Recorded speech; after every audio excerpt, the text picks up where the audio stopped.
بازار بزرگ دلگشا و بازار بزرگ جهیزیه شما را به دیدن این ویدیو دعوت میکنند. به دزفول خوش اومدید. بریم که ببینیم تو یک سفر 3 روزه چطور میشه دزفول رو درست و حسابی گشت. اینجا ایرانه و ما در سلام نو همسفر شما هستیم.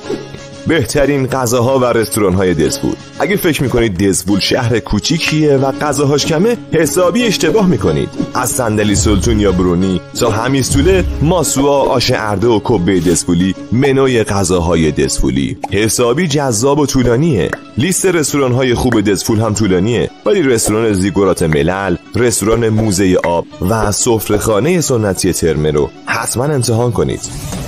محبوب ترین جاذبه ها و دیدنی های دزفول. نمیشه به دزفول رفت و به دیدار رود دز نرفت. دیدن دره کول خرسون و آبشار شوی رو هم از دست ندید. دریاچه شهیون، صوفی احمد و دره توبیرون رو هم توی لیست بذارید تا حسابی از طبیعت دزفول لذت ببرید. علی کله هم جاییه که نباید برای گشت و گذار ازش غافل شد.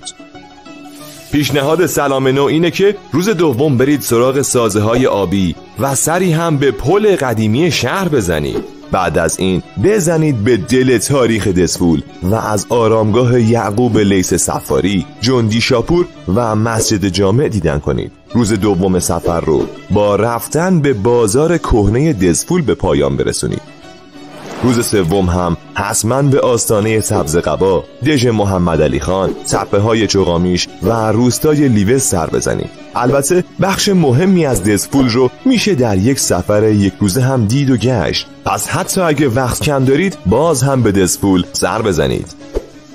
پیشنهادها برای اقامت. پیشنهاد ما برای اقامت هتل های 3 ستاره جهانگردی دزفول یا هتل آوانه. هتل روناش هم گزینه بصرفه و خوبیه. اگر هم اهل بومگردی و تجربه محلی هستید، گزینه‌های بهتری هم میشه برای اقامت داشت. بومگردی خانه پامنار، اقامتگاه روستایی گشتاسب و اقامتگاه گردشگری مهر از اون گزینه‌های خوبن.